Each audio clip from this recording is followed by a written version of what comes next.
नमस्ते। The UPSC podcast channel में आपका स्वागत है। आज जीसी लियोंग की certificate physical and human geography series में हम चैप्टर 2 द अर्थ्स क्रस्ट पर चर्चा करेंगे। तो जब हम ज्योग्राफी की बात करते हैं तो अक्सर पहाड़ों, नदियों, मैदानों के बारे में सोचते हैं, मतलब जो कुछ भी हमें धरती के ऊपर दिखता है। लेकिन ये सब चीजें क्यों और कैसे बनी, ये समझने के लिए हमें थोड़ा गहरा उतरना होगा, लिटरली धरती के अंदर। बिल्कुल।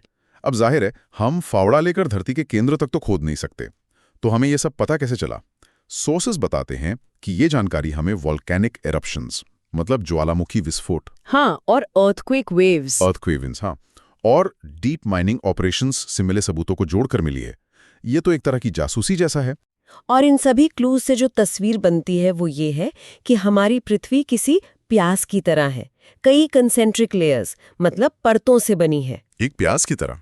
इंटरेस्टिंग एनालॉजी है। हाँ, और आज हम इन्हीं परतों को एक एक करके खोलेंगे। ठीक है, तो इस प्याज की सबसे बाहरी, सबसे पतली परत से शुरू करते हैं, जिसे लिथोस्फीयर या अर्थ्स क्रस्ट कहते हैं। सोर्स के हिसाब से ये भी एक जैसी नहीं है, इसके भी दो हिस्से हैं। सही कहा। इसे समझना बहुत जरूरी है। ठीक है, जो ऊपरी हिस्सा है जिससे हमारे कॉन्टिनेंट्स यानी महाद्वीप बने हैं, वो ग्रेनाइटिक रॉक से बना है। इसमें दो मिनरल्स मुख्य हैं, सिलिका और एल्यूमिना। अच्छा। इन्हीं दोनों को मिलाकर इसका नाम पड़ा सियाल, जो ज्यादातर समुद्र के तल यानी ओशन फ्लोर्स को बनाती है। ये डेंस बेसोल्टिक रॉक से बनी है और इसमें मुख्य रूप से सिलिका, आयरन और मैग्नीशियम होता है। तो इसका नाम बन गया सीमा। SIMA, सीमा। और इसकी डेंसिटी है 3.0, जो सियाल यानी 2.7 से ज्यादा है। अच्छा, तो इसका मतलब सीमा ज्यादा भारी और डेंस है। एग्जैक्टली। और यहीं पर सबसे दिलचस्प बात सामने आती है। क्योंकि सियाल हल्का है और सीमा भारी है, तो ऐसा कहा जा सकता है कि हमारे कॉन्टिनेंट्स, मतलब सियाल, वो एक ज्यादा डेंस सीमा के समुद्र पर तैर रहे हैं, फ्लोटिंग। हाँ, फ्लोटिंग। सोर्स में दिया गया फिगर 16 इसी कॉन्सेप्ट को दिखाता है। जैसे पानी पर तेल की एक परत तैरती है, कुछ कुछ वैसा ही। ये तो कमाल का एनालॉजी है। मतलब हमारे पूरे के पूरे महाद्वीप एक तरह से फ्लोट कर रहे हैं। ये तो मतलब प्लेट टेक्टोनिक्स वाली बात हो गई। आपने बिल्कुल सही पकड़ा। ये उसी थ्योरी का फाउंडेशन है। इसी तैरने की वजह से कॉन्टिनेंट्स ड्रिफ्ट करते हैं, टकराते हैं और हिमालय जैसे पहाड़ बनते हैं। वाओ! और सोर्स में ये भी लिखा है कि इस क्रस्ट की मोटाई भी अलग-अलग है। समंदर के नीचे सिर्फ 3 से 5 मील और कॉन्टिनेंट्स के नीचे 30 मील तक मोटी हो सकती है। ये भी इसी वजह से है। हाँ, क्योंकि हल्का सियाल एक जगह जमा होकर कॉन्टिनेंट्स बना रहा है, तो वहां परत मोटी हो गई, और समंदर के नीचे सिर्फ सीमा है तो वहां पतली है। Okay, let's unpack this. Crust के नीचे क्या है? सियाल और सीमा के बाद सोर्स हमें मैंटल पर ले जाता है। हाँ, क्रस्ट के ठीक नीचे लगभग 1800 मील मोटी एक परत है, जिसे मैंटल या मेसोस्फीयर कहते हैं। 1800 मील! ये तो बहुत ज्यादा है। बहुत ज्यादा। ये बहुत ही ज्यादा डेंस चट्टानों से बनी है, जिसमें ओलिवीन नाम का मिनरल काफी मात्रा में होता है। अभी के लिए बस इतना समझना काफी है कि ये क्रस्ट और कोल के बीच की एक बहुत विशाल और भारी भरकम लेयर है। और अब आते हैं सबसे रहस्यमयी हिस्से पर, द कोर, पृथ्वी का केंद्र। यहाँ क्या चल रहा है? कोर, जिसे बेरिस्फीयर भी कहते हैं, हमारी पृथ्वी का सबसे अंदरूनी हिस्सा है। इसका रेडियस करीब 2160 मील है और ये मुख्य रूप से 2 धातुओं से बना है, आयरन, जिसका केमिकल सिंबल Fe है, और निकल। अच्छा, तो Fe और Na, इसी से इसका नाम पड़ा नाइफ। बिल्कुल। नाइफे, सियाल, सिमा, नाइफे, ये एक्रोनिम्स याद रखने में काफी आसान है। लेकिन यहाँ सोर्स एक पहेली भी बताता है। कोर का टेम्परेचर 3500 डिग्री फ़ारेनहाइट तक हो सकता है और प्रेशर तो बहुत ही ज्यादा है। इतने हाई टेम्परेचर पर तो इसे लिक्विड होना चाहिए। What's fascinating here is हाँ। कि कॉमन सेंस तो यही कहता है और काफी समय तक यही माना जाता था। हाँ। लेकिन हाल की स्टडीज जो अर्थक्वेक वेव्स के एनालिसिस पर बेस्ड है, वो एक अलग ही कहानी बताती हैं। Here's where it gets really interesting. वो बताती हैं कि कोर का जो बिल्कुल अंदरूनी हिस्सा है, द इनरमोस्ट पार्ट, वो शायद लिक्विड नहीं बल्कि क्रिस्टलाइन या सॉलिड मास है। सॉलिड? एक मिनट, इतनी गर्मी के बावजूद ये कैसे हो सकता है? ऐसा हाई प्रेशर की वजह से हो सकता है। सोचिए, इतनी गर्मी के बावजूद जबरदस्त दबाव उसे सॉलिड बनाए हुए है। वो एटम्स को पिघलकर बहने की जगह ही नहीं दे रहा, उन्हें एक सॉलिड स्ट्रक्चर में जकड़ कर रखा हुआ है। ये तो माइंड बॉगलिंग है। ये दिखाता है कि विज्ञान कैसे नए सबूतों के साथ अपनी समझ को बेहतर बनाता है। बिल्कुल। पहले जो हम सोचते थे, जरूरी नहीं कि वो हमेशा सही हो। So what does this all mean? हमने पृथ्वी की परतों को तो समझ लिया है, लेकिन सोर्स में 2 और स्फीयर्स का जिक्र है जिन्हें हम रोज महसूस करते हैं। हाँ, ये वो परतें हैं जो क्रस्ट के ऊपर हैं। पहला है हाइड्रोस्फीयर, यानी पृथ्वी पर मौजूद सारा पानी, जैसे समुद्र और महासागर, जो क्रस्ट के एक बड़े हिस्से को ढके हुए हैं। पानी का स्फीयर, हाइड्रोस्फीयर, ठीक है। और दूसरा है एटमॉस्फेयर, गैसों का वो विशाल कंबल जो हमारी पृथ्वी को चारों ओर से लपेटे हुए हैं और ऊपर आसमान में 15 मील से भी ज्यादा फैला हुआ है। तो लिथोस्फेयर यानी जमीन, हाइड्रोस्फेयर यानी पानी और एटमॉस्फेयर यानी हवा, ये तीनों मिलकर जीवन को संभव बनाते हैं। तो आज हमने पृथ्वी को एक प्यास की तरह छील कर देखा। सबसे ऊपर सियाल से बने कॉन्टिनेंट्स जो सीमा पर तैर रहे हैं। हाँ, जो सीमा पर तैर रहे हैं, फिर नीचे घना मैंटल और आखिर में नाइफ से बना रहस्यमयी कोर जो शायद अंदर से सॉलिड है। If you connect this to the bigger picture, तो इन परतों की बनावट, उनकी डेंसिटी का अंतर और उनके अंदर की हलचल ही वो फाउंडेशन है जिस पर आगे चलकर हम ज्वालामुखी, भूकंप और पहाड़ों के बनने जैसी प्रक्रियाओं को समझेंगे। सब कुछ यहीं से शुरू होता है। चलिए आगे बढ़ते हैं। ओके, तो अब हम बात करेंगे चट्टानों के क्लासिफिकेशन की। अब चट्टाने, रॉक्स, ये शब्द सुनते ही ना मुझे तो सीधे स्कूल की वो ज्योग्राफी क्लास याद आ जाती है। हाँ, बिल्कुल। थोड़ा सूखा, थोड़ा बोरिंग सा लगता है कि अरे यार पत्थर ही तो हैं। लेकिन इन सोर्सेस को पढ़कर ऐसा लगा कि ये सिर्फ पत्थर के टुकड़े नहीं हैं। नहीं, बिल्कुल नहीं। ये तो पृथ्वी की आत्मकथा लिखने वाले अक्षर हैं। और चट्टान एक अध्याय है, एक पूरा का पूरा अध्याय है। बिल्कुल सही कहा आपने। और ये समझना, मतलब ये सिर्फ जियोलॉजिस्ट का काम नहीं है। हाँ? हम जिस जमीन पर खड़े हैं, जिस मिट्टी में अनाज उगता है, वो सब इन्हीं चट्टानों की ही तो देन है। सही बात है। और ये हमारी जिंदगी में इतने घुले मिले हैं कि हम ध्यान ही नहीं देते। जैसे एक उदाहरण देती हूँ, महाराष्ट्र की वो मशहूर काली मिट्टी। हाँ, the black cotton soil. Exactly, जिसमें देश का बेहतरीन कपास उगता है। वो कहाँ से आई? वो डेक्कन प्लेट्यू की ज्वालामुखी चट्टानों के करोड़ों साल तक टूटने से बनी है। अरे वाह। या आजकल जो घरों में किचन के काउंटर टॉप्स पर ग्रेनाइट लगता है, वो भी तो एक तरह की चट्टानी है। हमारी दुनिया इन्हीं से बनी है। तो चलिए इस कहानी की परतें खोलते हैं। सोर्सेस के हिसाब से चट्टानों के 3 बड़े खानदान हैं, इग्नियस, सेडिमेंट्री और मेटामॉर्फिक। बिल्कुल। और ये क्लासिफिकेशन इस बात पर आधारित है कि वो पैदा कैसे हुई और दिखती कैसी है। हाँ, उनके ओरिजिन और अपीयरेंस पर। तो आज हम सबसे पहले और सबसे पुराने खानदान की बात करेंगे जिनकी पैदाइश ही आग से हुई है, इग्नियस रॉक्स। एकदम। इग्नियस शब्द लैटिन के इग्निस से आया है, जिसका मतलब ही आग होता है। अच्छा। ये वो चट्टानें हैं जो धरती के अंदर पिघले हुए मैग्मा के ठंडा होकर जमने से बनती है। इन्हें पृथ्वी की प्राइमरी रॉक्स यानी सबसे पहली चट्टानें भी कहा जाता है। प्राइमरी रॉक्स मतलब ये बुनियाद हैं। हाँ, ये वो बुनियाद है जिस पर बाकी सब कुछ बना है। मतलब इनकी पैदाइशी आग से हुई है। इसीलिए सोर्सेज में लिखा है कि ये नॉर्मली क्रिस्टलाइन इन स्ट्रक्चर होती हैं और इनमें परतें यानी स्ट्राटा या फॉसिल्स नहीं मिलते। हाँ, और ये बात तो समझ में भी आती है ना। हाँ बिल्कुल। इतने गर्म पिघले हुए लावा में किसी भी फॉसिल का तो क्या बचेगा? चूरमा बन जाएगा। कुछ बचने का तो सवाल ही पैदा नहीं होता। बिल्कुल। और ये एक बहुत जरूरी पॉइंट है। उनका क्रिस्टलाइन होना वैसा ही है जैसे मान लीजिए चाशनी ठंडी होने पर चीनी के दाने मतलब क्रिस्टल्स बन जाते हैं। अच्छा। माग्मा में जो अलग अलग मिनरल्स होते हैं ना, वो ठंडा होते वक्त जमकर क्रिस्टल्स का रूप ले लेते हैं। और फॉसिल्स का न होना ही हमें बताता है कि पृथ्वी के इतिहास की किताब में इग्नियस रॉक्स पहले पन्ने की तरह है। एकदम साफ। एकदम साफ। जिस पर बाद में सेडिमेंट्री रॉक्स जैसी परतों में फॉसिल्स की कहानी लिखी गई। और शायद सिर्फ फॉसिल्स ही नहीं, इनकी केमिकल कॉम्पोजिशन भी इन्हें एक दूसरे से बहुत अलग बनाती है। मैंने पढ़ा कि मिनरल कॉम्पोजिशन के आधार पर इन्हें एसिड और बेसिक रॉक्स में बांटा गया है। अब जाहिर है इसका मतलब इनके स्वाद से तो नहीं है। नहीं, बिल्कुल नहीं। ये उनकी केमिस्ट्री के बारे में है। एसिड इग्नियस रॉक्स वो है जिनमें सिलिका का कंटेंट ज्यादा होता है। सिलिका। हाँ, सिलिका की वजह से ये चट्टानें अक्सर हल्के रंग की होती हैं और इनकी डेंसिटी यानी घनत्व भी कम होता है। इसका सबसे अच्छा उदाहरण है ग्रेनाइट। ग्रेनाइट, हाँ ये तो हर जगह है। पुराने मंदिरों के विशाल खंभों से लेकर सरकारी इमारतों और आजकल तो हर दूसरे घर के किचन तक। बिल्कुल। तो उसका वो हल्का गुलाबी या ग्रे रंग और तुलना में हल्का होना उसकी एसिड प्रॉपर्टी की वजह से है। ये तो मैंने कभी सोचा ही नहीं था। है ना इंटरेस्टिंग? हाँ, अगली बार जब किचन में ग्रेनाइट काउंटर देखूंगा तो ये सिर्फ एक पत्थर नहीं होगा, ये पृथ्वी के गर्भ में लाखों साल तक पकने वाली एक कहानी होगी। एल्यूमिनियम और मैग्नीशियम जैसे बेसिक ऑक्साइड्स ज्यादा होते हैं। अच्छा, मेटल्स ज्यादा होते हैं। हाँ, इन मेटल्स की वजह से ये ज्यादा घनी यानी डेंसर और गहरे रंग की होती हैं, अक्सर काली या गहरे हरे रंग की।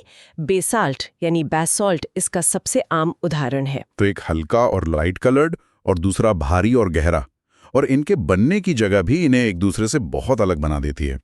मैंने सोर्सेज में प्लूटोनिक और वोल्केनिक रॉक्स के बारे में पढ़ा। नाम सुनकर ही लगता है कि इनकी कहानी में कोई गहरा राज छुपा है। बिल्कुल। प्लूटो रोमन माइथोलॉजी में अंडरवर्ल्ड का देवता और वल्कान आग का देवता। ये नाम इनके बनने की जगह को ही दर्शाते हैं। प्लूटोनिक रॉक्स वो हैं जो पृथ्वी की सतह के बहुत नीचे काफी गहराई में बनती है। बहुत नीचे, इतनी धीरे धीरे ठंडी होती हैं। इनके मिनरल्स के क्रिस्टल्स को बड़ा होने का पूरा समय मिलता होगा। एग्जैक्टली। नतीजा, बड़े और आसानी से पहचाने जाने वाले क्रिस्टल्स। ग्रेनाइट, जैसा हमने अभी बात की, एक क्लासिक प्लूटोनिक रॉक है। पर यहाँ एक सवाल उठता है, अगर ये चट्टानें इतनी गहराई में बनती हैं तो हमें दिखती कैसे हैं? ये जमीन के ऊपर कैसे आ गईं? बहुत अच्छा सवाल है ये।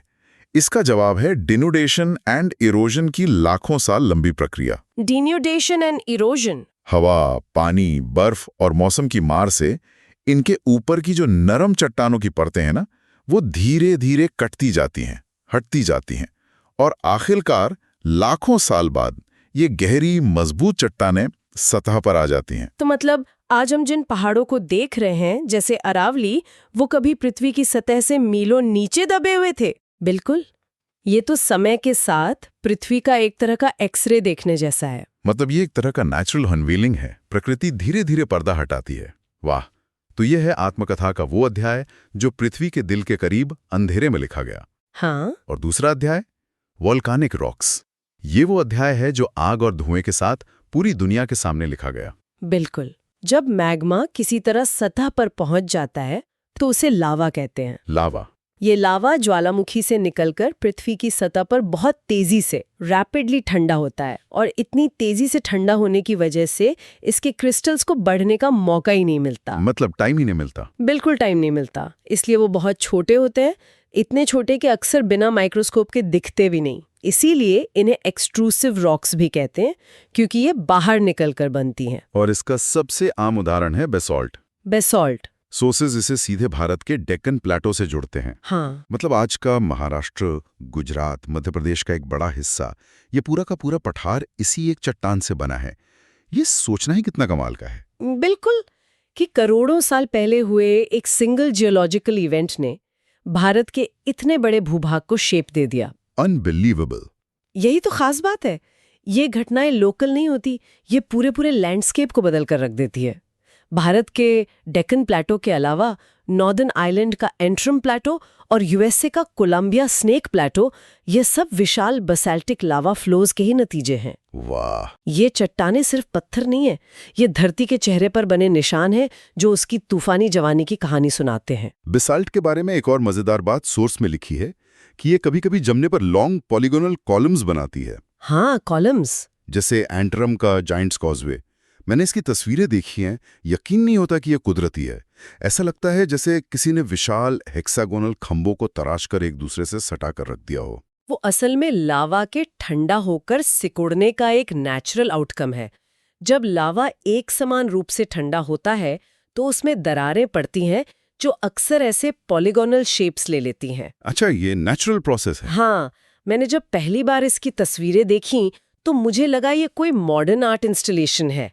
यकीन करना मुश्किल था कि प्रकृति ऐसी निखुंत ज्योमेट्री बना सकती है। पर क्या लावा हमेशा सतह पर ही पहुंचता है? सोर्सेज में ये भी बताया गया है कि कभी-कभी ये पिघला हुआ लावा सतह तक नहीं पहुंच पाता और पृथ्वी की क्रस्ट के अंदर की दरारों में ही जम जाता है। हाँ, और ये भी इग्नियस एक्टिविटी का एक बहुत इंटरेस्टिंग हिस्सा है। सोचिए, जैसे मैग्मा सतह तक पहुंचने की कोशिश कर रहा हो लेकिन रास्ते में ही जम जाए। बीच में ही। हाँ, अगर वो दीवार की तरह सीधा जमे तो उसे वर्टिकल डाइक कहते हैं, और अगर वो जमीन की परतों के बीच में एक शीट की तरफ फैलकर जमे तो हॉरिजॉन्टल सिल कहलाता है। अच्छा, डाइक्स और सिल्स। ये पृथ्वी की नसों में जमे हुए लावा जैसा है।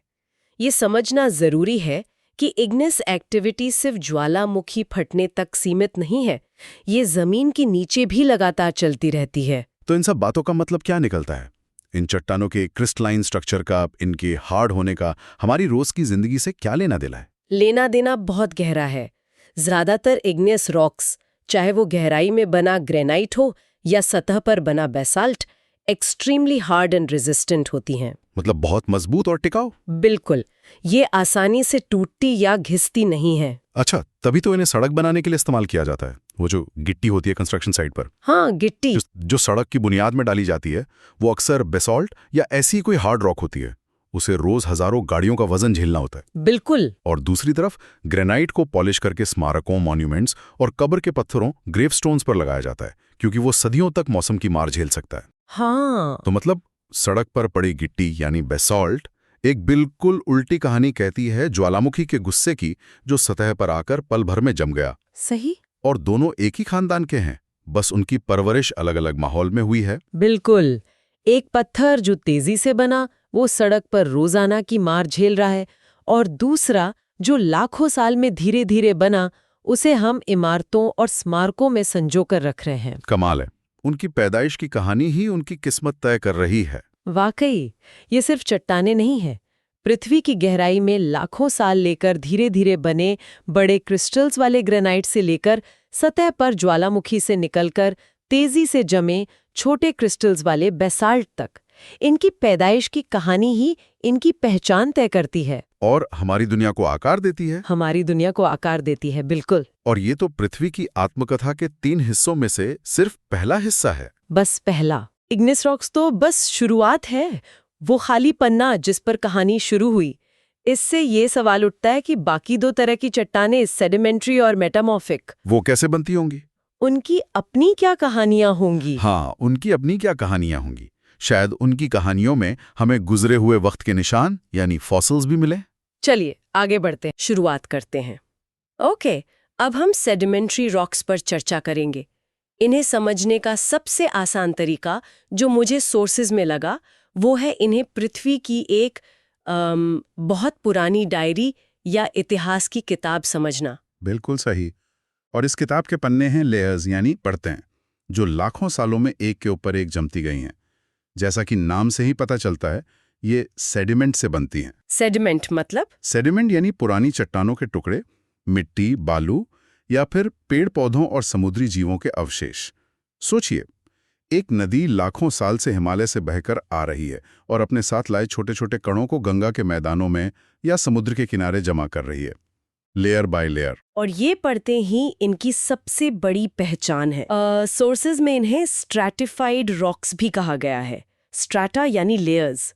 मैंने पहाड़ों में सफ़र करते हुए अक्सर देखा है, चट्टानों में अलग अलग रंगों की धारियां होती हैं, जैसे किसी ने केक की लेयर्स लगाई हों। ये वही स्ट्रैटा है ना? हाँ बिल्कुल।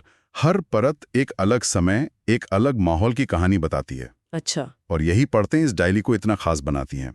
एक मोटी परत शायद किसी बड़ी बाढ़ के दौर को दिखाती है, एक पतली परत शांत मौसम के दौर को, और इन परतों के बीच दबे मिलते हैं फॉसिल्स यानी जीवाश्म। फॉसिल्स? हाँ, ये तो सबसे फैसिनेटिंग पार्ट है। बिल्कुल। जब कोई जानवर या पौधा मरकर इन परतों के बीच दब जाता है, तो लाखों सालों में उसका ढांचा पत्थर में बदल जाता है। ये फॉसिल उस डायरी में लिखी इबारत की तरह हैं, जो हमें डायनासोर के युग से लेकर हिम युग तक की कहानियां सुनाते हैं। वाओ! तो जब हम एक सेडिमेंट्री रॉक को देखते हैं, हम असल में टाइम ट्रैवल कर रहे होते हैं। वाह! तो चलिए इस किताब का पहला अध्याय खोलते हैं। सोर्सेस के हिसाब से इन्हें बनाने के प्रोसेस के आधार पर 3 हिस्सों में बांटा गया है। सबसे पहला है मैकेनिकली फॉर्म्ड सेडिमेंट्री रॉक्स। ये नाम सुनने में थोड़ा टेक्निकल लगता है, पर इसका कॉन्सेप्ट बहुत सीधा है। मैकेनिकली मतलब यांत्रिक रूप से, यानी किसी फिजिकल प्रोसेस से। ये चट्टानें तब बनती हैं जब पुरानी चट्टानों के टुकड़े, बड़े या छोटे, आपस में जुड़ जाते हैं या सीमेंट हो जाते हैं। सीमेंट हो जाते हैं जैसे? इसे समझने के लिए घर बनाने वाले कंक्रीट का एग्जाम्पल लीजिए। हम सीमेंट में रेत, बजरी और पानी मिलाकर एक मजबूत पत्थर जैसी चीज बना देते हैं। राइट। प्रकृति भी ठीक यही करती है, बस उसका सीमेंट होता है पानी में घुले मिनरल्स जैसे सिलिका या कैल्साइट, और इस प्रोसेस में लाखों साल लगते हैं। इसका सबसे आम उदाहरण तो सैंडस्टोन यानी बलुआ पत्थर है ना? हाँ बिल्कुल। हमारे देश की कितनी ही शानदार इमारतें, दिल्ली का लाल किला, आगरा का किला, जयपुर का हवा महल, सब इसी से बने हैं। जी, ये रेत के कण अक्सर ग्रेनाइट जैसी पुरानी चट्टानों से टूटे हुए क्वार्ट्ज के टुकड़े होते हैं, जो बहुत मजबूत होते हैं। ये हवा या पानी से बहकर एक जगह जमा होते हैं और फिर नेचुरल सीमेंट से जुड़ जाते हैं। अच्छा। मुगल आर्किटेक्चर में लाल बलुआ पत्थर इतना लोकप्रिय इसीलिए था क्योंकि इसका रंग शाही लगता था और इसे तराशना भी आसान था। कारीगर इस पर बहुत बारीक नक्काशी कर सकते थे, जो आज भी उन किलों पर दिखाई देती है। ये सिर्फ एक पत्थर नहीं, ये उस दौर की कला और इंजीनियरिंग का सबूत है। एक मिनट, आपने कहा कि ये रेत के कण नदी में बहते हुए आते हैं, लेकिन क्या होता अगर कोई चट्टान पहाड़ से टूटकर ज्यादा दूर न जाए और वहीं पास में ही जम जाए? उसके किनारे तो नुकीले ही रह जाएंगे, नदी में लुढ़ककर गोल तो नहीं हो पाएंगे। क्या उसे भी सैंडस्टोन कहेंगे? बहुत अच्छा सवाल है। नहीं, उसे सैंडस्टोन नहीं कहेंगे। जब बड़े बड़े गोल मटोल कंकड़ पत्थर आपस में जुड़ते हैं तो उसे कॉन्ग्लोमरेट कहते हैं। कॉन्ग्लोमरेट? हाँ, इसकी सबसे अच्छी मिसाल है मोतीचूर का लड्डू, जिसमें गोल गोल बूंदियां आपस में चिपकी होती है। हाँ, परफेक्ट। ये गोल कंकड़ बताते हैं कि उन्होंने एक लंबा सफर तय किया है। नदी में लुढ़कते हुए उनके किनारे घिस गए हैं। और वो नुकीले टुकड़े? अगर टुकड़े नुकीले, एंगुलर हों, तो उस चट्टान को ब्रचिया कहते हैं। ब्रचिया? हाँ, जैसे काजू कतली या चिक्की, जिसमें टुकड़े नुकीले होते हैं। ओ राइट, समझ गई। ब्रचिया हमें बताता है कि ये टुकड़े अपनी सोर्स रॉक से ज्यादा दूर नहीं गए, शायद किसी पहाड़ के नीचे लैंडस्लाइड से जमा हुए मलबे से बने हैं। तो देखिए, सिर्फ टुकड़ों का शेप देखकर हम उस चट्टान के अतीत का अंदाजा लगा सकते हैं कि वो घुमक्कड़ थी या घर के पास ही रही। ये तो कमाल है, मतलब हर पत्थर की अपनी एक ट्रैवल स्टोरी है। ये तो हुई बड़े और रेत जैसे कणों की बात, लेकिन जो बहुत बारीक मिट्टी होती है, जिसे गाद या क्ले कहते हैं, उसका क्या होता है? जब बहुत बारीक सेडिमेंट जमता और दबता है तो उससे शेल या मडस्टोन जैसी चट्टानें बनती हैं। ये अक्सर गहरे पानी जैसे झीलों या समुद्र की तलहटी में बनती हैं, जहां पानी का बहाव बहुत धीमा होता है। अच्छा, और जो कच्ची क्ले यानी चिकनी मिट्टी है, वो तो हमारी सभ्यता का आधार है। हड़प्पा सभ्यता से लेकर आज तक हम इसी मिट्टी से ईंटें या बर्तन और मूर्तियां बनाते आए हैं। सही बात है। और कभी कभी ये सेडिमेंट जुड़ते ही नहीं, खुले रह जाते हैं, जैसे कि रेत और बजरी, जो हमारे हर कंस्ट्रक्शन प्रोजेक्ट की जान है। तो ये मैकेनिकल रॉक्स हमारे पैरों की नीचे की जमीन से लेकर हमारे सर के ऊपर की छत तक हर जगह मौजूद हैं। बिल्कुल। ये तो हुई बेजान चट्टानों के टुकड़ों की बात, पर सोर्सेज में जो अगली कैटेगरी है वो मुझे सबसे ज्यादा हैरान करती है कि जिंदा चीजें, जीव जंतु और पेड़ पौधे भी चट्टानें बना सकते हैं। ये कैसे मुमकिन है? ये प्रकृति का सबसे बड़ा जादू है। इन्हें कहते हैं ऑर्गेनिकली फॉर्म्ड रॉक्स। इसमें सबसे पहले आती हैं कैल्केरियस रॉक्स, जो कैल्शियम से बनी होती हैं। कैल्केरियस? हाँ, होता यह है कि समुद्र में रहने वाले करोड़ों जीव, जैसे कोरल्स यानी मूंगा या शेलफिश, मतलब शंख सीपी वाले जीव, हाँ, वो अपने शरीर के चारों तरफ सुरक्षा के लिए कैल्शियम कार्बोनेट का एक मजबूत खोल या कंकाल बनाते हैं, जैसे कछुए का खोल होता है, कुछ वैसा ही। ओके। जब ये जीव मर जाते हैं तो उनका नरम शरीर तो गल जाता है, लेकिन ये मजबूत खोल पीछे रह जाते हैं। ये खोल समुद्र की तलहटी में जमा होते रहते हैं, एक परत फिर दूसरी परत, लाखों सालों तक। ऊपर की परतों के भारी दबाव से ये खोल आपस में दबकर और जुड़कर एक ठोस चट्टान बन जाते हैं। अच्छा। दुनिया के बड़े बड़े कोरल रीफ्स, जैसे ऑस्ट्रेलिया का ग्रेट बैरियर रीफ, भविष्य के पहाड़ हैं जो इसी प्रक्रिया से बन रहे हैं। जब मैंने सोर्स में पढ़ा कि स्कूल में इस्तेमाल होने वाली चौक भी ऐसे ही करोड़ों छोटे छोटे समुद्री जीवों के कंकालों से बनती है, तो मैं सच में चौंक गई थी। हाँ, ये सच है। जब हम ब्लैक बोर्ड पर इतिहास के उन पन्नों से लिख रहे हैं जिन पर समुद्र की कहानियां दर्ज हैं। बिल्कुल। और इसका सबसे बड़ा एग्जाम्पल है लाइमस्टोन यानी चूना पत्थर। लाइमस्टोन? सीमेंट इंडस्ट्री का ये सबसे जरूरी कच्चा माल है। मतलब हमारे शहरों की जो बड़ी बड़ी इमारतें हैं वो एक तरह से करोड़ों साल पहले के समुद्री जीवों के कंकालों पर खड़ी हैं। ये सोचना ही कितना अजीब है ना? ये तो जीवों की बात हुई। सोर्सेज में कार्बोनेशियस रॉक्स का भी जिक्र है जो पेड़ पौधों से बनती हैं। इसका मतलब कोयला। हाँ, कोयला इसका सबसे बड़ा उदाहरण है। इसकी कहानी भी बहुत दिलचस्प है। सोचिए, आज से लगभग 30 करोड़ साल पहले धरती पर बड़े बड़े दलदली जंगल हुआ करते थे। जब इन जंगलों के पेड़ पौधे मरकर दलदल में गिरते थे तो पानी के नीचे होने की वजह से पूरी तरह सड़ नहीं पाते थे।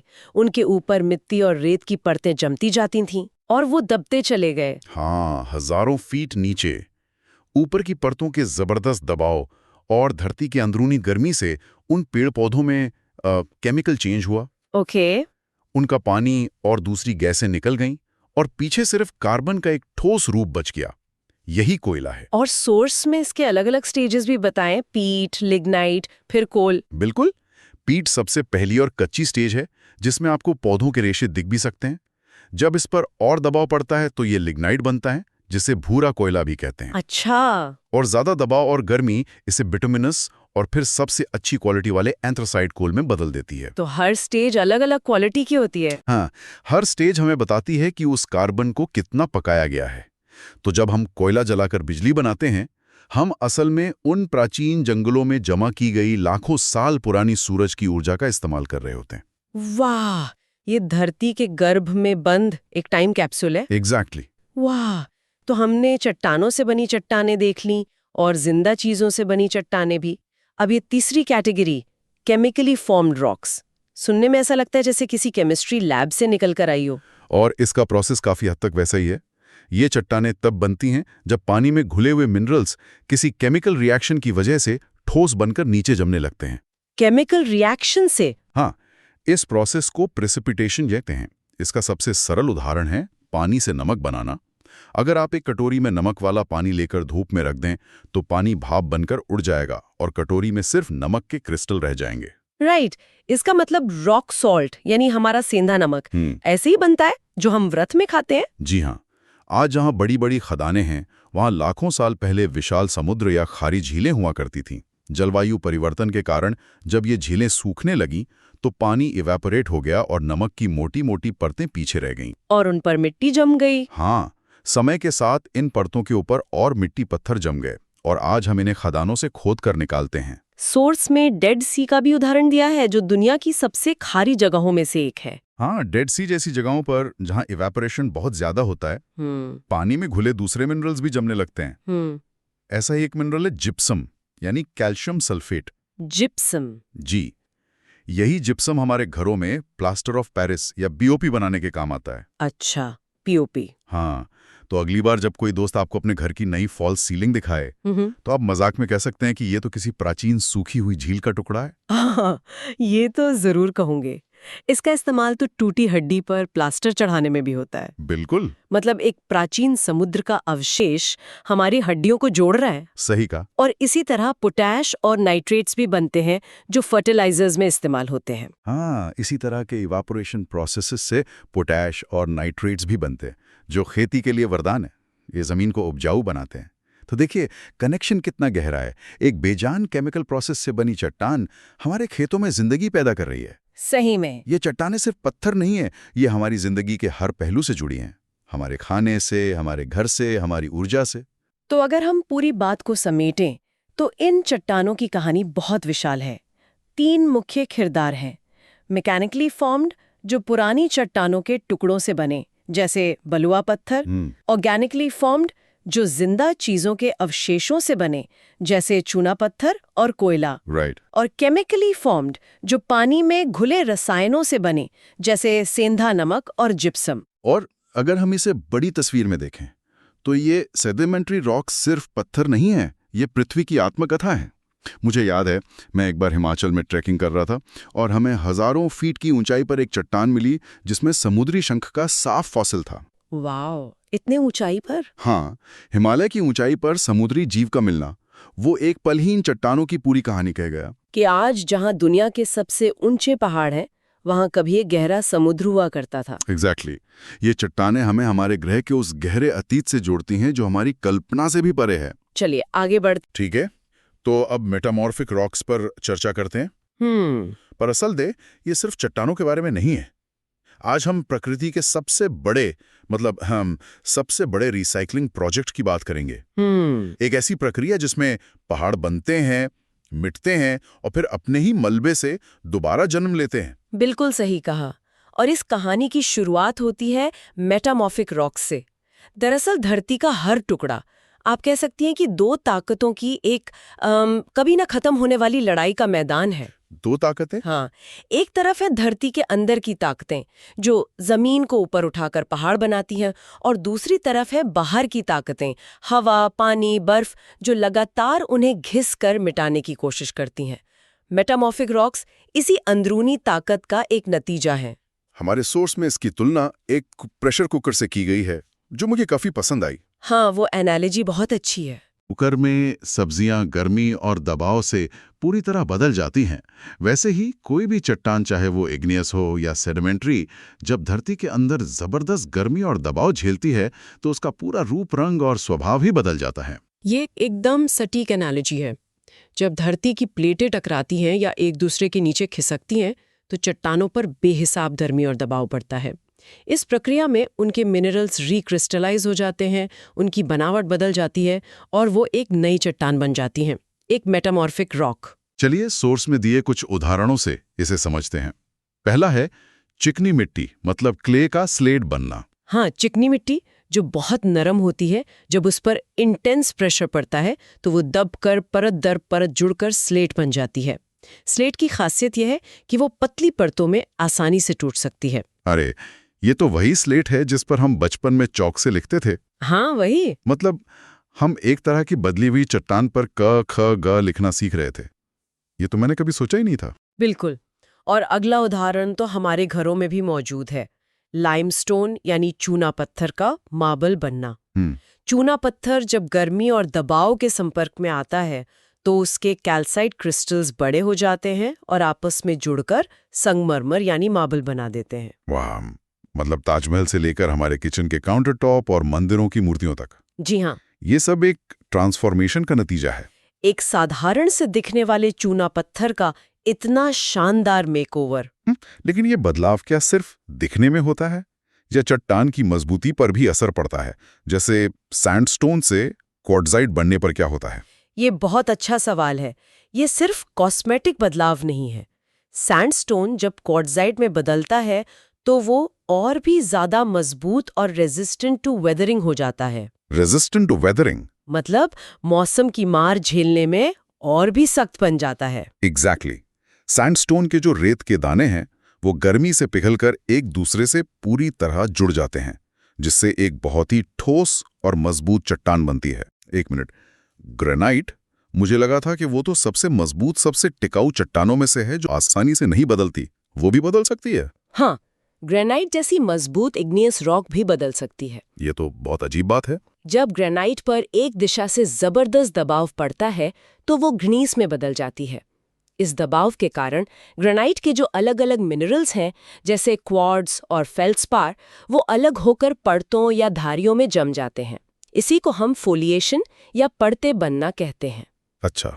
शेल नाम की एक और सेडिमेंट्री रॉक भी इसी तरह स्किस्ट में बदल जाती है। तो क्या इसका मतलब है कि ग्नीस की धारियां देखकर हम ये अंदाजा लगा सकते हैं कि उस पर दबाव किस दिशा से पड़ा होगा? बिल्कुल। वो धारियां दबाव की दिशा के परपेंडिकुलर यानी 90 डिग्री के एंगल पर बनती हैं। ये चट्टानें अपने अंदर अपने बनने की पूरी कहानी छिपाए रखती हैं। वाह। और सबसे मजेदार उदाहरण है कोयले का। लोग कहते हैं कोयला दबाव में हीरा बनता है। हाँ, पर हमारे सोर्स के हिसाब से कोयला ग्रेफाइट बन रहा है।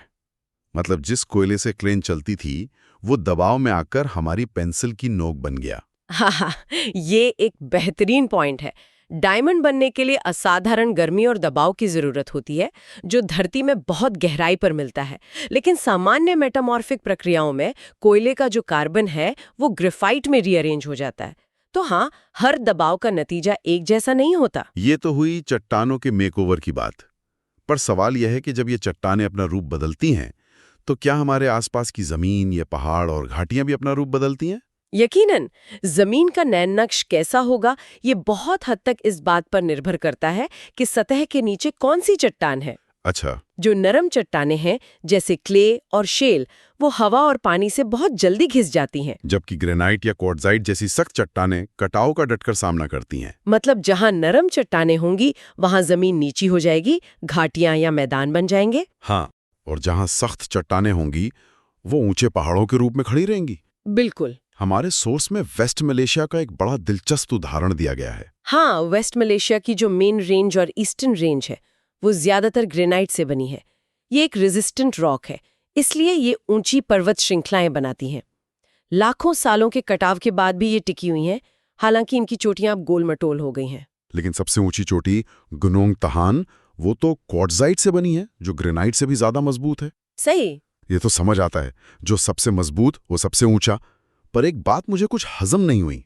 पूछिए। सोर्स में लिखा है कि लाइमस्टोन यानी चूना पत्थर ने एपो और परलिस के पास एकदम सीधी खड़ी ढलान वाली पहाड़ियां बनाई हैं।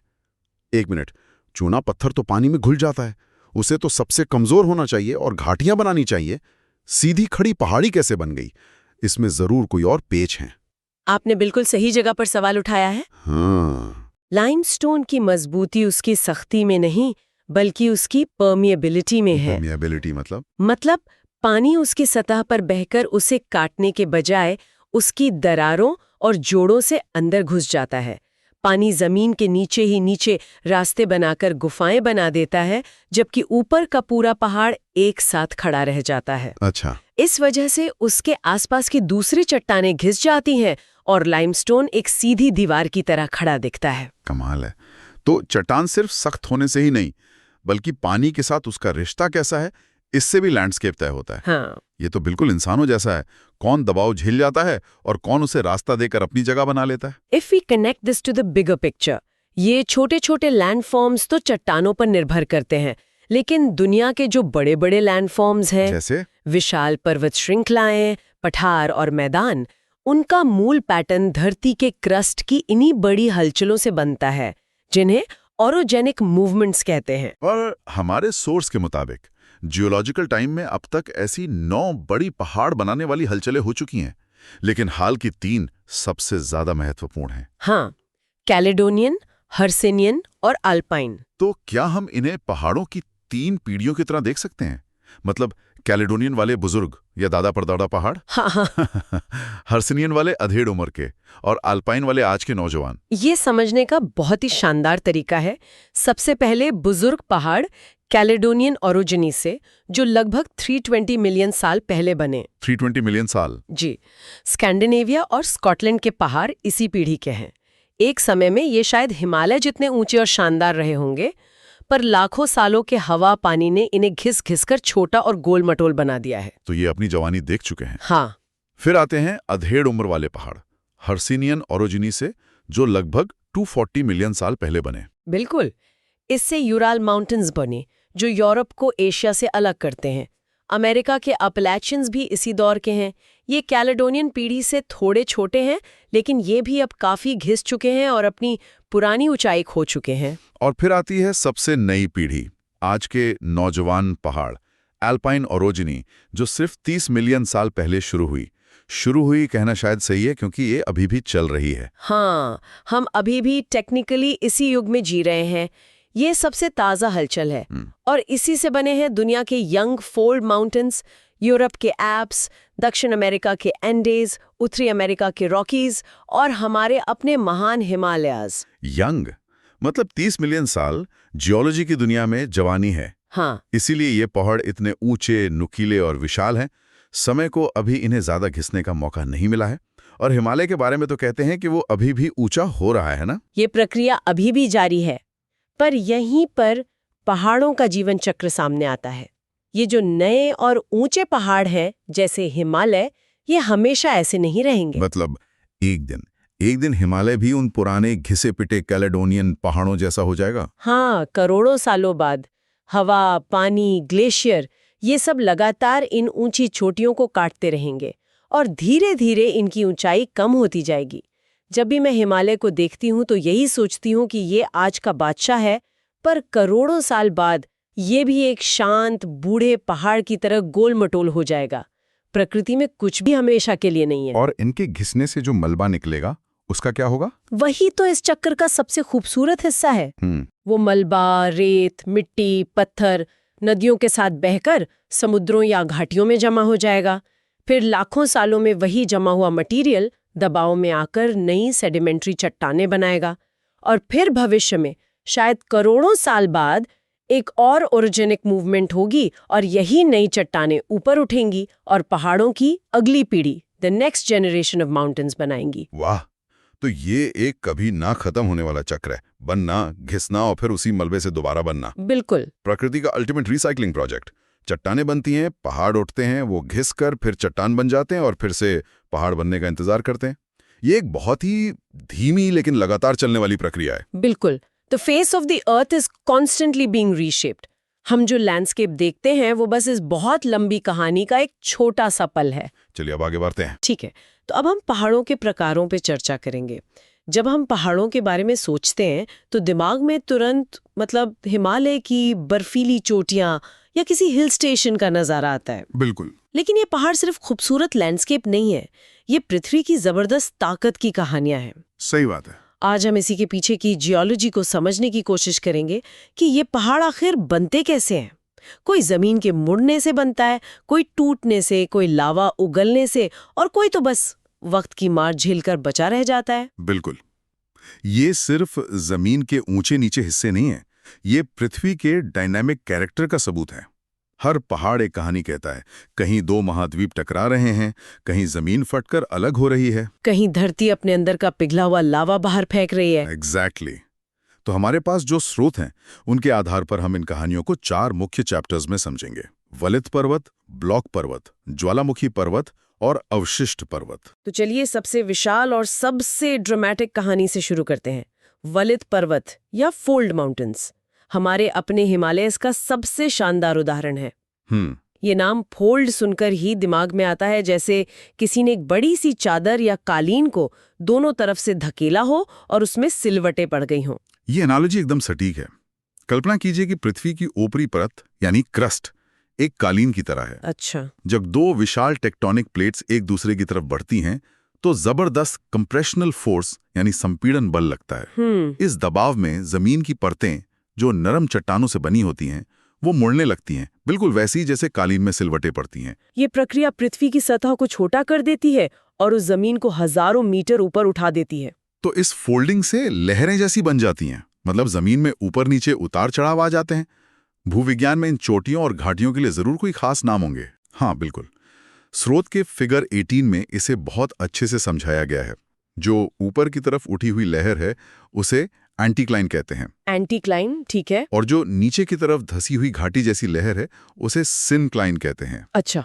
हिमालय, रॉकीज, एंडीज और एल्प्स जैसी विशाल पर्वत श्रृंखलाओं में ये प्रक्रिया करोड़ों सालों तक चलती है और इतनी जटिल होती है कि ये साधारण एंटीक्लाइंस और सिनक्लाइंस बहुत ही कॉम्प्लिकेटेड स्ट्रक्चर्स में बदल जाते हैं। ये कितना कॉम्प्लेक्स हो सकता है, मतलब सिर्फ ऊपर नीचे मोड़ने से ज्यादा भी कुछ होता है। मुझे लग रहा है कहानी में और भी ट्विस्ट्स हैं। ट्विस्ट तो बहुत गहरे हैं। फिगर 19 में इसकी पूरी प्रोग्रेशन दिखाई गई है। देखिए, पहले तो एक साधारण सिमेट्रिकल फोल्ड बनता है। हाँ, दोनों तरफ से बराबर। हाँ, लेकिन जब दबाव एक तरफ से ज्यादा होता है तो ये एसिमेट्रिक फोल्ड बन जाता है, यानी एक तरफ का ढलान ज्यादा तीखा और दूसरी तरफ का हल्का हो जाता है। ओके। दबाव और बढ़ता है तो ये मोड़ इतना ज्यादा झुक जाता है कि लगभग 90 डिग्री पर लेट जाता है। इसे रिकम्बेंट फोल्ड कहते हैं। एक मिनट, लेट जाता है? मतलब चट्टान की पूरी परत जो कभी फ्लैट थी वो अब साइडवेज हो गई है। ये तो सोचना भी मुश्किल है। बिल्कुल। इसका मतलब है कि अगर कोई उस पहाड़ पर चढ़ रहा है तो वो असल में एक ऐसी जमीन पर चल रहा है जो कभी सीधी खड़ी थी। हाँ, आप एक वर्टिकल लेयर पर हॉरिजॉन्टली चल रहे होते हैं। और ये कहानी का अंत नहीं है। अरे बाप रे। सबसे एक्सट्रीम केस में दबाव इतना ज्यादा होता है कि ये झुकी हुई परत बीच से टूट जाती है और उसका एक हिस्सा टूटकर दूसरे हिस्से के ऊपर कई किलोमीटर तक फिसल जाता है। क्या कह रहे हैं? हाँ, इस प्रक्रिया को ओवरथ्रस्ट फोल्ड कहते हैं। और वो जो विशाल चट्टानी हिस्सा टूटकर आगे खिसक गया है उसे नैप कहा जाता है।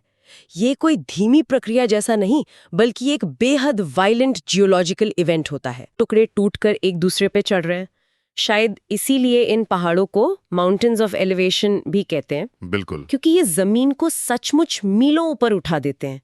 पर एक बात मेरे दिमाग में आ रही है। पूछिए। हमने सुना है कि सर्कम पैसिफिक बेल्ट, जिसे रिंग ऑफ फायर भी कहते हैं, वहां दुनिया के सबसे ज्यादा ज्वालामुखी हैं। सही है। लेकिन वहीं पर एंडीज और रॉकीज जैसे बड़े फोल्ड माउंटेन्स भी हैं। और दुनिया के सबसे कीमती खनिज जैसे सोना, तांबा, टिन, ये सभी इन्हीं जगहों पर मिलते हैं। ये तीनों चीजें, ऊंचे पहाड़, ज्वालामुखी और खनिज, एक ही जगह पर क्यों कॉन्सेंट्रेट हो जाती हैं? बहुत ही शानदार सवाल है, और इसका जवाब इन तीनों घटनाओं के पीछे की एक ही वजह है, प्लेट टेक्टोनिक्स। अच्छा। जब एक ओशियानिक प्लेट एक कॉन्टिनेंटल प्लेट से टकराकर उसके नीचे जाती है, जिसे सबडक्शन कहते हैं, तो तीन चीजें होती हैं। पहला, जबरदस्त दबाव और फ्रिक्शन से कॉन्टिनेंटल प्लेट का किनारा मुड़कर फोल्ड माउंटेन्स बनाता है। दूसरा, नीचे जाती हुई ओशियानिक प्लेट पिघलने लगती है, जिससे मैग्मा बनता है, जो ऊपर उठकर ज्वालामुखी बनाता है। और तीसरा, इस इंटेंस हीट और प्रेशर की वजह से चट्टानों में मौजूद खनिज पिघलकर एक जगह जमा हो जाते हैं और कीमती धातुओं के भंडार बनाते हैं। तो ये तीनों असल में एक ही बड़ी कहानी के तीन हिस्से हैं। वाह, मतलब ये सब इंटरकनेक्टेड है। हाँ। स्रोत में एक नक्शा भी है जिसमें अलग अलग उम्र के फोल्ड्स दिखाए गए हैं। Young Alpine folds, Hercynian folds. इसका क्या मतलब है? क्या पहाड़ भी बूढ़े होते हैं? हाँ बिल्कुल, पहाड़ भी पैदा होते हैं, जवान होते हैं और बूढ़े होते हैं। हिमालय, आल्प्स, ये सब यंग फोल्ड्स हैं। मतलब भूवैज्ञानिक नजरिए से ये अभी बच्चे हैं, कुछ करोड़ साल पुराने। बिल्कुल, और ये अभी भी ऊंचे हो रहे हैं, क्योंकि इनके नीचे की प्लेट्स अभी भी टकरा रही हैं। अच्छा। वहीं हर्सिनियन और कैलेडोनियन फोल्ड्स करोड़ों साल पुराने हैं, वो बूढ़े हो चुके हैं और लाखों सालों की बारिश, हवा और नदियों के कटाव की वजह से काफी घिस चुके हैं। उनकी ऊंचाई भी कम हो गई है। तो हमने देखा कि कैसे करोड़ों साल के धीमे जबरदस्त दबाव से जमीन में सिलवटें पड़ती हैं। लेकिन पृथ्वी की ताकतें हमेशा इतनी पेशेंट नहीं होती। कभी कभी ये दबाव इतना ज्यादा होता है या चट्टानें इतनी भंगुर, मतलब ब्रिटल होती हैं कि जमीन मुड़ने के बजाय टूट ही जाती है। तब क्या होता है? तब बनते हैं ब्लॉक पर्वत या ब्लॉक माउंटेन्स। जब पृथ्वी की क्रस्ट में तनाव, मतलब टेंशन या संपीड़न की वजह से दरारें पड़ जाती हैं, जिन्हें हम फॉल्स कहते हैं, तो जमीन के विशाल ब्लॉक इन दरारों के सहारे या तो ऊपर उठ जाते हैं या नीचे धंस जाते हैं। अच्छा, तो इसमें भी ऊपर उठने वाले और नीचे धंसने वाले ब्लॉक्स के कुछ खास नाम होंगे? हाँ, जो ब्लॉक ऊपर उठ जाता है उसे हॉर्स या ब्लॉक पर्वत कहते हैं। इसके किनारे बहुत तीखे ढलान वाले होते हैं और ऊपर का हिस्सा अक्सर सपाट या हल्का सा झुका हुआ होता है। कोई उदाहरण? जर्मनी का ब्लैक फॉरेस्ट और वॉशगिस पर्वत इसके क्लासिक उदाहरण हैं। और जो ब्लॉक बीच में नीचे धंस जाता है उसे क्या कहते हैं? उसे ग्रैबन या रिफ्ट वैली यानी भ्रंश घाटी कहते हैं। ये दो ऊंचे हॉर्स के बीच एक लंबी गहरी घाटी होती है। रिफ्ट वैली का नाम सुनते ही मुझे ईस्ट अफ्रीकन रिफ्ट वैली याद आती है। सुना है वो बहुत विशाल है। विशाल तो बहुत छोटा शब्द है। ईस्ट अफ्रीकन रिफ्ट वैली लगभग 4800 किलोमीटर लंबी है। बाप रे! ये सीरिया से शुरू होकर लाल सागर से होते हुए मोजाम्बिक तक जाती है। ये इतनी बड़ी है कि इसे अंतरिक्ष से भी साफ साफ देखा जा सकता है। अच्छा? लेकिन यहाँ पर जो सबसे माइंड ब्लोइंग बात है वो इसकी लंबाई नहीं है। ये सिर्फ एक घाटी नहीं है, ये एक नए महासागर का जन्म है। यहाँ पर अफ्रीकी महाद्वीप सचमुच फटकर अलग हो रहा है। क्या मतलब हम अपनी आंखों के सामने एक महाद्वीप को टूटते हुए देख रहे हैं? बिल्कुल, जियोलॉजिकल टाइम में हाँ। ये प्रक्रिया बहुत धीमी है, लेकिन हो रही है। वैज्ञानिक मानते हैं कि कुछ करोड़ सालों में यहाँ समुद्र का पानी भर जाएगा और पूर्वी अफ्रीका यानी सोमालिया और इथियोपिया वाला हिस्सा अफ्रीका से टूटकर एक नया महाद्वीप बन जाएगा। और बीच में एक नया महासागर होगा। बिल्कुल। तो जब हम इस रिफ्ट वैली को देखते हैं तो हम असल में भविष्य के एक महासागर को उसके बचपन में देख रहे होते हैं। ये तो सच में जबरदस्त है। मतलब ये पहाड़ और घाटियां सिर्फ स्टैटिक फीचर्स नहीं है, ये लाइव एक्शन में पृथ्वी के बदलने का सबूत है। चलिए अब धीमी गति से होने वाले क्रशिंग और सडन स्नैपिंग से आगे बढ़कर प्योर एक्सप्लोसिव क्रिएशन की बात करते हैं। ज्वालामुखी पर्वत। हाँ, ज्वालामुखी पर्वत, जिन्हें माउंटेन्स ऑफ एक्यूमुलेशन यानी जमा होने से बने पहाड़ भी कहते हैं। इनका नाम ही इनकी कहानी बताता है। सही है। और ये तब बनते हैं जब पृथ्वी के अंदर से पिघला हुआ लावा, राख, सिंडर, ये सब एक छेद, एक वेंट से बाहर निकलते हैं और उसी छेद के चारों ओर परत दर परत जमते जाते हैं। एग्जैक्टली। हर विस्फोट के साथ एक नई परत जुड़ती है और धीरे धीरे एक परफेक्ट शंकु, एक कोन के आकार का पहाड़ खड़ा हो जाता है। इसका पोस्टर चाइल्ड तो जापान का माउंट फूजी है। एकदम परफेक्ट कोन शेप, लगता है जैसे किसी ने कंपास से बनाया हो। बिल्कुल, माउंट फूजी इसका सबसे खूबसूरत उदाहरण है। इसके अलावा फिलीपींस का माउंट मैन, सुमात्रा का माउंट मेरापी और इक्वेडोर का माउंट कोटोपेक्सी भी इसी तरह के शानदार ज्वालामुखी पर्वत हैं। और ये भी ज्यादातर रिंग ऑफ फायर में ही है ना? हाँ, ज्यादातर वहीं पाए जाते हैं जहां टेक्टोनिक प्लेट्स मिलती हैं।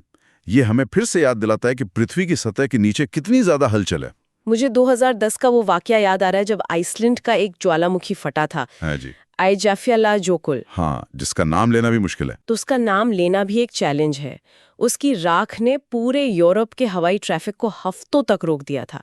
ये दिखाता है कि ये पहाड़ सिर्फ दूर से देखने के लिए खूबसूरत नज़ारे नहीं हैं, बल्कि ये आज भी हमारी मॉडर्न दुनिया को ठप करने की ताकत रखते हैं। एकदम सही पॉइंट है। ये हमें याद दिलाता है कि हम प्रकृति की इन ताकतों के सामने कितने छोटे हैं। एक अकेला पहाड़ हजारों किलोमीटर दूर तक की जिंदगियों पर असर डाल सकता है। तो हमने पहाड़ बनते देखे, जमीन के मुड़ने से, टूटने से और लावा जमा होने से। ये सब निर्माण की प्रक्रियाएं थीं। लेकिन एक चौथा प्रकार भी है जो बनने से नहीं बल्कि मिटने से बनता है, अवशिष्ट पर्वत या रेजिडुअल माउंटेन्स। ये नाम सुनकर ही लगता है बचा खुचा पहाड़। आपकी समझ बिल्कुल सही है। ये किसी ऊंची उठने वाली प्रक्रिया से नहीं बनते, बल्कि ये डेन्यूडेशन यानी लाखों सालों के कटाव और अपरदन का नतीजा है। अच्छा, कल्पना कीजिए कि एक बहुत बड़ा और ऊंचा पठार, एक प्लेटो है। लाखों सालों तक नदियां, हवा, ग्लेशियर और बारिश उस पठार की नरम चट्टानों को धीरे धीरे काटती और बहाती रहती हैं। तो जो ज्यादा सख्त, ज्यादा जिद्दी चट्टानें होती हैं, वो बच जाती हैं। बिल्कुल, जो ज्यादा प्रतिरोधी मतलब रेजिस्टेंट चट्टानें होती हैं, वे अपनी जगह पर खड़ी रह जाती हैं, जबकि उनके आसपास की नरम जमीन कटकर नीचे चली जाती है। ये जो बचे हुए ऊंचे हिस्से हैं, यही अवशिष्ट पर्वत कहलाते हैं। तो एक तरह से उस विशाल पुराने लैंडस्केप के अवशेष हैं। इसीलिए इन्हें माउंटेन्स ऑफ डिनुडेशन भी कहते हैं। तो ये अवशिष्ट पर्वत एक तरह से पहाड़ों के भूत हैं, मतलब ये उन विशाल पहाड़ों या पठारों की छाया है जो कभी वहां खड़े थे। पहाड़ों के भूत, ये बहुत ही बढ़िया तरीका इसे समझाने का। भारत में अरावली पर्वत श्रृंखला क्या इसी का एक उदाहरण नहीं है? उसे दुनिया की सबसे पुरानी पर्वत श्रृंखलाओं में से एक माना जाता है। हाँ, अरावली पर्वत इसका एक बेहतरीन उदाहरण है। अरावली कभी हिमालय से भी ऊंचे और विशाल वलित पर्वत हुआ करते थे, लेकिन आज करोड़ों सालों के अपरदन के बाद वे सिर्फ उनके घिसे पिटे अवशेष रह गए हैं। इसी तरह स्कॉटलैंड के हाईलैंड्स और भारत का दक्कन का पठार भी इसी प्रक्रिया से बने हैं, जहां नदियों ने एक पूरे पठार को काटकर आज की पहाड़ियों और घाटियों में बदल दिया है। ये पहाड़ हमें भूवैज्ञानिक समय की विशालता का एहसास कराते हैं। तो ये थे पहाड़ों के बनने के 4 मुख्य तरीके। कहीं जमीन की चादर मुड़ रही है, कहीं टूटकर ऊपर नीचे हो रही है, कहीं लावा जम रहा है और कहीं बस समय की मार और कटाव से पुरानी चट्टानें ही बची रह गई हैं। चलिए आगे बढ़ते हैं। ठीक है, तो अब हम पठारों के प्रकार यानी टाइप्स ऑफ प्लेटोज पर चर्चा करेंगे। जी, हम सब जानते हैं कि पठार क्या होते हैं। ये विशाल टेबल लैंड्स जो आसपास की जमीन से ऊपर उठे होते हैं। बिल्कुल। लेकिन जो बात अक्सर हम सोचते नहीं वो ये है कि हर पठार की अपनी एक अलग कहानी होती है, एक अपनी पर्सनैलिटी होती है। सही कहा।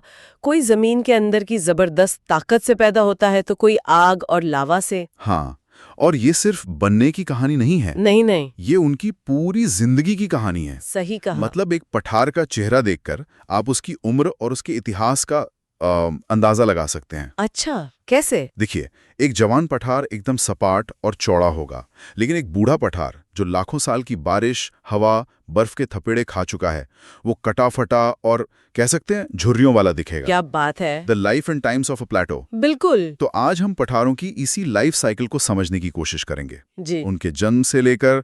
चलिए, बहुत बढ़िया, तो शुरू करते हैं उनके जन्म से। पहला प्रकार है टेक्टोनिक पठार। जी, नाम से लग रहा है कि इसका लेना देना टेक्टोनिक प्लेट से है। एकदम सही। ये पठारों का सबसे कॉमन प्रकार है। इन्हें अपलिफ्ट प्लेटोज भी कहते हैं। अपलिफ्ट प्लेटो। हाँ, क्योंकि ये तब बनते हैं जब धरती की अंदरूनी ताकतें, मतलब एंडोजेनिक फोर्सेस, जमीन के एक बड़े हिस्से को, एक पूरे कॉन्टिनेंटल ब्लॉक को धीरे धीरे ऊपर की तरफ धकेलती हैं। मतलब इसमें कोई ज्वालामुखी, कोई लावा? कुछ नहीं, बस लाखों सालों तक चलने वाला एक स्लो साइलेंट पुश होता है। और इसका सबसे बेहतरीन उदाहरण तो शायद हमारे अपने देश में ही है, डेक्कन पठार। बिल्कुल, हम अक्सर इसके बारे में सुनते हैं, पर यह सोचना ही कमाल है कि दक्षिण भारत का इतना बड़ा हिस्सा बस ऊपर उठ गया था। सही बात है। और ये सिर्फ एक भौगोलिक आकृति नहीं है, ये भारत की अर्थव्यवस्था का एक इंजन भी है। अच्छा, वो कैसे? इसी अपलिफ्ट की वजह से धरती के गर्भ में छिपे बेशकीमती खनिज, मिनरल्स सतह के पास आ गए। ओहो। आज डेक्कन पठार मैंगनीज, कोयला और लोहे के विशाल भंडारों के लिए जाना जाता है। हमारी स्टील इंडस्ट्री, हमारी एनर्जी सेक्टर काफी हद तक इन्हीं खनिजों पर निर्भर है। तो जब अगली बार कोई मेड इन इंडिया स्टील देखें तो ये याद रखने वाली बात है कि उसकी कहानी कहीं ना कहीं डेक्कन पठार से जुड़ी है। ये तो एक बिल्कुल नया पर्सपेक्टिव है।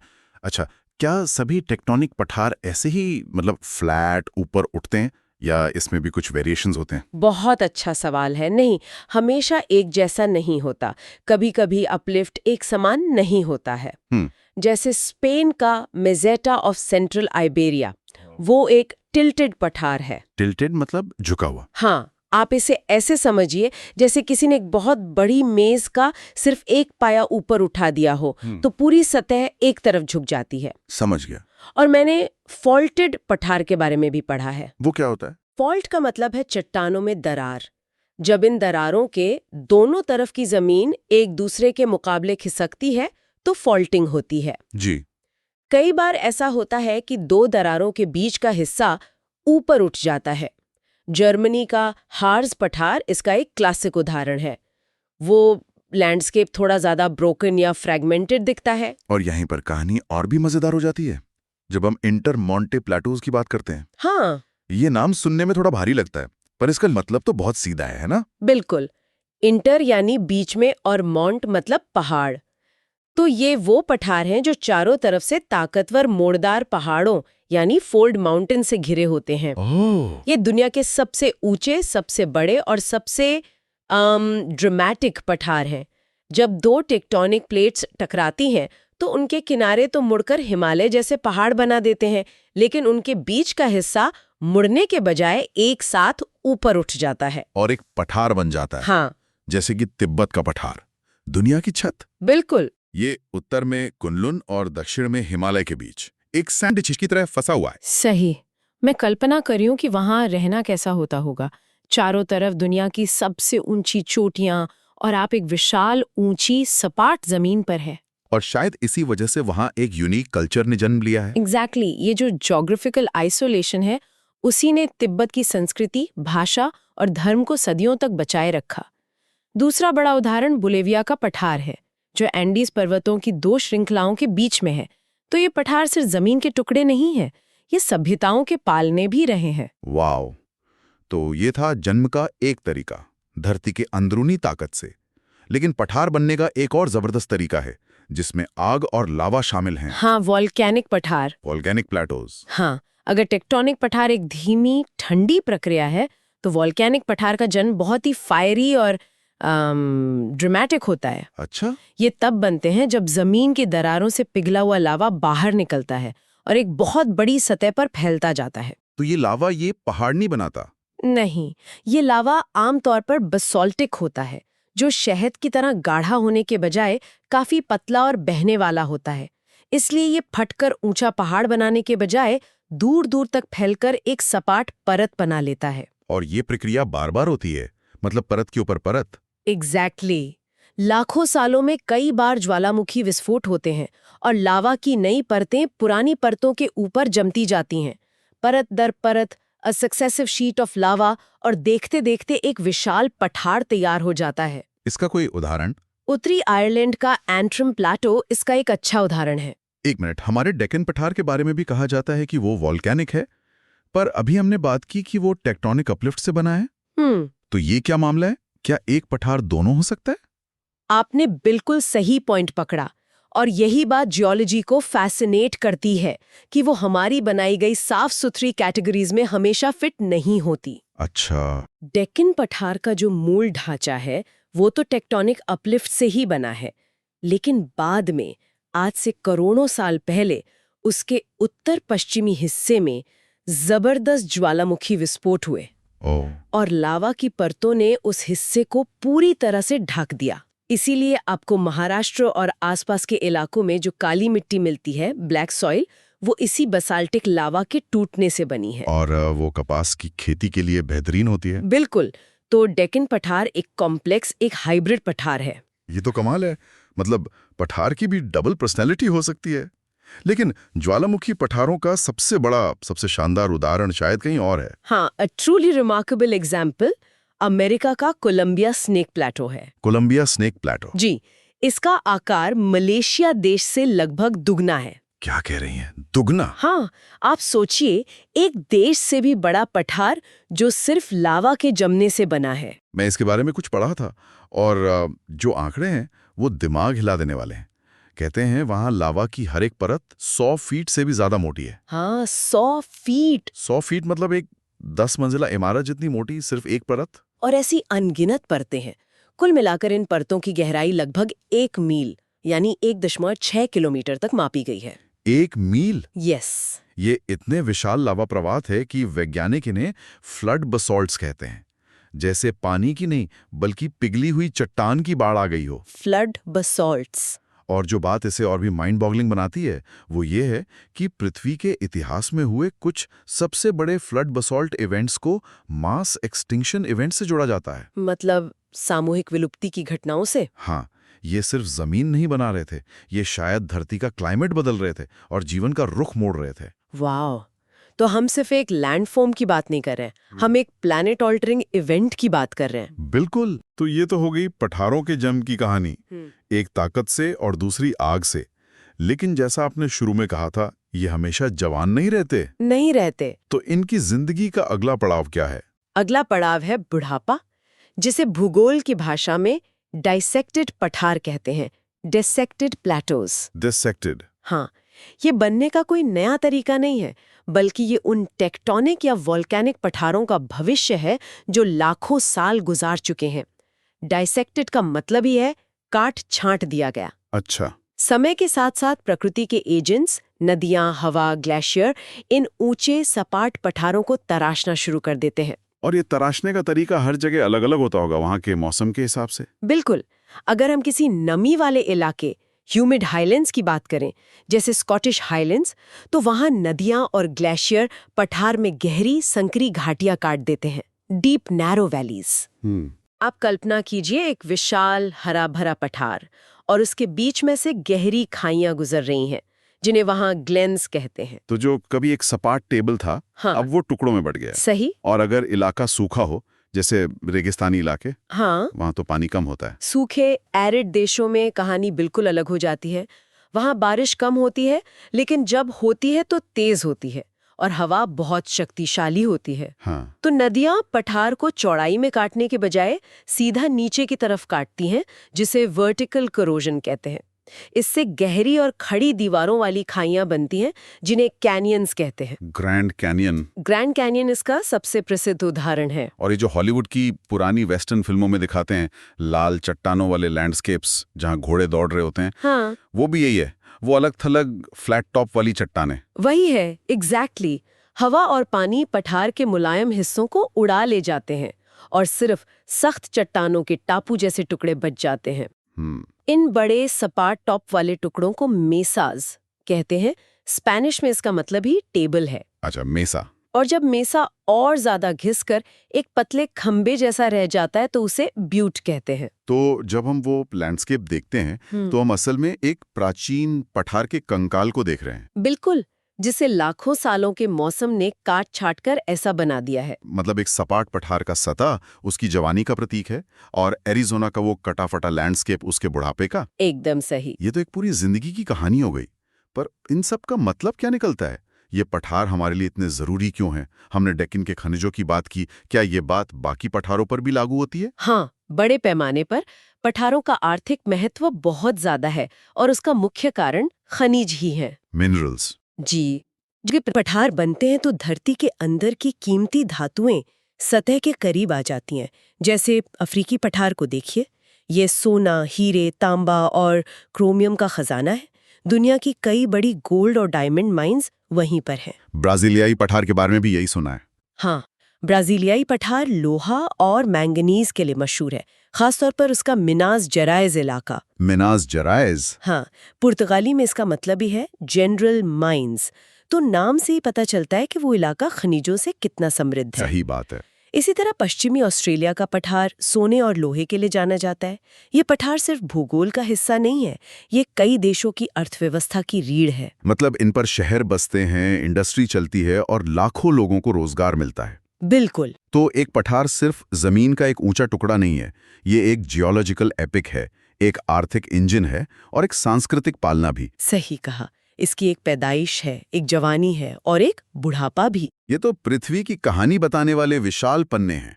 बिल्कुल, आपको बस उन्हें पढ़ना आना चाहिए। चलिए आगे बढ़ते हैं। ठीक है, तो अब हम मैदानों के प्रकारों पर चर्चा करेंगे।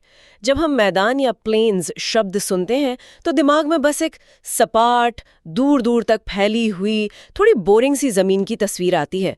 लेकिन क्या ये वाकई इतने सीधे साधे होते हैं? असल में आज हम मैदानों की कहानी सुनेंगे। ये कहानी 3 किरदारों की है।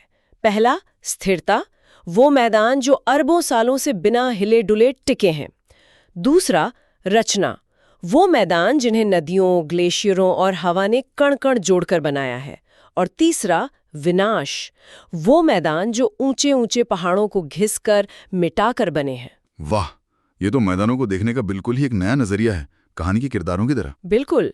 आज की इस चर्चा में हम जीसी लियोंग की किताब के आधार पर समझेंगे कि ये मैदान कितने तरह के होते हैं, ये बनते कैसे हैं और हमारी जिंदगी, खेती और बस्तियों के लिए ये इतने जरूरी क्यों हैं। तो चलिए सबसे पहले मैदान की परिभाषा को ही समझते हैं।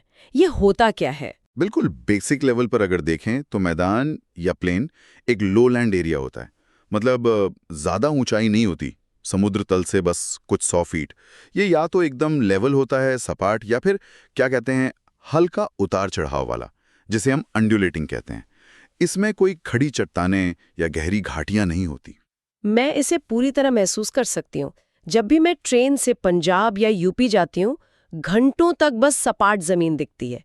मुझे हमेशा लगता था कि ये बोरिंग है, पर अब समझ आ रहा है कि हम असल में दुनिया के सबसे विशाल और उपजाऊ मैदानों में से एक इंडो गैंगेटिक प्लेन के ऊपर से गुजर रहे हैं। एग्जैक्टली। और कभी-कभी इन मैदानों में छोटी-छोटी पहाड़ियां हो सकती हैं, जो इसे एक रोलिंग टोपोग्राफी देती हैं। जैसे आपने हरियाणा या राजस्थान के कुछ हिस्सों में सरसों के खेत देखे होंगे, दूर तक फैले हुए हल्की लहरों के साथ। वो एक परफेक्ट विजुअल है। ये मैदाने किसी भी देश की इकोनॉमिक बैकबोन होते हैं। दुनिया की सबसे ज्यादा आबादी और सबसे ज्यादा खेती इन्हीं मैदानों में होती है। जाहिर है, क्योंकि यहाँ घर बसाना, सड़कें बनाना, रेलवे लाइन बिछाना, खेती करना, सब कुछ पहाड़ों या पठारों के मुकाबले 1000 गुना आसान होता है। और जब इन मैदानों से नदियां गुजरती हैं, जैसे गंगा, यमुना या मिसिसिपी, तो उनकी इकोनॉमिक इंपॉर्टेंस और भी बढ़ जाती है। पानी की सप्लाई, फर्टाइल सॉइल और ट्रांसपोर्ट के लिए वाटरवे, सब कुछ मिल जाता है। ये नदियां मैदानों को खेती के लिए एक तरह से स्वर्ग बना देती हैं। हाँ, लेकिन हर मैदान पर नदियां मेहरबान नहीं होती। कुछ मैदान ऐसे भी हैं जहां पानी की कमी उन्हें खेती के लिए तो नहीं, पर किसी और चीज के लिए दुनिया का पावर हाउस बना देती है। मैं बात कर रही हूँ विशाल घास के मैदानों की। बिल्कुल सही पॉइंट उठाया। जैसे Russian steps, north American prairies और अर्जेंटीना के पंपास। ये भी विशाल मैदान हैं, लेकिन यहाँ की कंडीशंस ऐसी हैं कि ये बड़े पैमाने पर अनाज की खेती से ज्यादा पशुपालन यानी कैटल रैंचिंग के लिए फेमस है। ये दुनिया के ब्रेड बास्केट्स भी कहलाते हैं और मीट एक्सपोर्टिंग रीजन्स भी। तो मैदान का मतलब सिर्फ खेती नहीं, बल्कि उस इलाके के क्लाइमेट पर निर्भर करता है कि इंसान उसे कैसे इस्तेमाल करेगा। ठीक है, तो अब अपनी कहानी के पहले किरदार से मिलते हैं, स्थिरता। ये स्ट्रक्चरल प्लेन्स क्या होते हैं? जैसा कि नाम से ही पता चलता है, ये पृथ्वी के स्ट्रक्चर का हिस्सा है। ये दुनिया के वो हिस्से हैं जो स्ट्रक्चरली नीचे धंस गए हैं, जिन्हें हम depressed areas of the world कहते हैं। इन पर पृथ्वी के अंदर की क्रस्टल मूवमेंट्स का मतलब ज्यादा असर नहीं हुआ है। मतलब जहां पहाड़ बन रहे थे, ज्वालामुखी फट रहे थे, ये इलाके शांत और स्थिर बने रहे। इनकी चट्टानें ज्यादातर हॉरिजॉन्टली बेडेड होती हैं, मतलब परत दर परत आराम से जमी हुई। मतलब ये वो आलसी मैदान है जो ज्यादा मेहनत नहीं करते, बस अपनी जगह पर बने रहते हैं, या यूं कहें कि ये वो पुराने समझदार मैदान है जिन्हें किसी फालतू की भूगर्भीय हलचल में कोई दिलचस्पी नहीं। दूसरा वाला नजरिया बेहतर है। ये पृथ्वी की सतह के वो विशाल स्थिर हिस्से हैं जिन्हें लाखों सालों से किसी बड़ी हलचल ने छेड़ा नहीं है। ये बहुत पुराने और स्टेबल लैंडफॉर्म्स हैं। इसके क्लासिक उदाहरण हैं रशियन प्लेटफॉर्म, यूएसए के ग्रेट प्लेन्स और ऑस्ट्रेलिया के सेंट्रल लोलैंड्स। इनकी स्थिरता ही इनकी सबसे बड़ी खासियत है। समझ गया। तो ये था पहला किरदार। अब आते हैं दूसरे किरदार पर जो बिल्कुल इसके उलट है, रचना। वो मैदान जो किसी चीज के जमा होने से बनते हैं, यानी डिपोजिशनल प्लेन्स। यहाँ तो बहुत सारे एजेंट्स काम कर रहे हैं, नदियाँ, ग्लेशियर, हवा। हाँ, और इन सब में सबसे कॉमन और सबसे जरूरी हैं नदियों द्वारा बनाए गए मैदान, जिन्हें हम एलुवियल प्लेन्स कहते हैं। प्रक्रिया बहुत सीधी है। नदियां जब पहाड़ों से तेज रफ्तार से नीचे उतरती हैं तो अपने साथ भारी मात्रा में सेडिमेंट, जैसे एल्यूवियम कहता है, गाद, मिट्टी, पत्थर। हाँ बिल्कुल, एल्यूवियम बहा कर लाती हैं।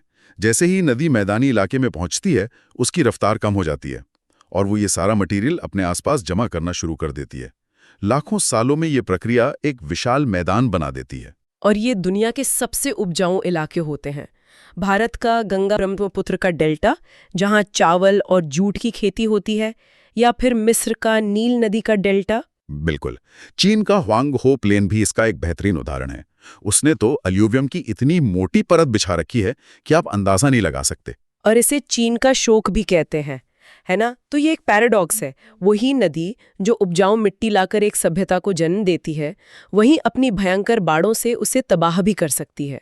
तो इन मैदानों का वरदान और अभिशाप एक ही सिक्के के दो पहलू हैं। बिल्कुल सही कनेक्शन बनाया। ये मैदान जितने जीवनदायी हैं, उतने ही विनाशकारी भी हो सकते हैं। अब नदियों के बाद दूसरा बड़ा एजेंट है ग्लेशियर। एक मिनट, ग्लेशियर तो बर्फीले पहाड़ों में होते हैं। वो यूएसए के मिडवेस्ट या इंग्लैंड जैसी जगहों पर मैदान कैसे बना सकते हैं जहां आज कोई ग्लेशियर नहीं है? क्या ये आइस एज की बात हो रही है? एग्जैक्टली, आपने नस पकड़ ली। आज से हजारों साल पहले आइस एज के दौरान दुनिया का एक बड़ा हिस्सा बर्फ की मोटे चादरों से ढका था, जिसमें ये इलाके भी शामिल थे। जब ये ग्लेशियर पिघले तो उन्होंने दो तरह के मैदान बनाए। पहला है आउटवॉश प्लेन। आउटवॉश मतलब कुछ धोकर बाहर निकाला हुआ? हाँ, कुछ वैसा ही।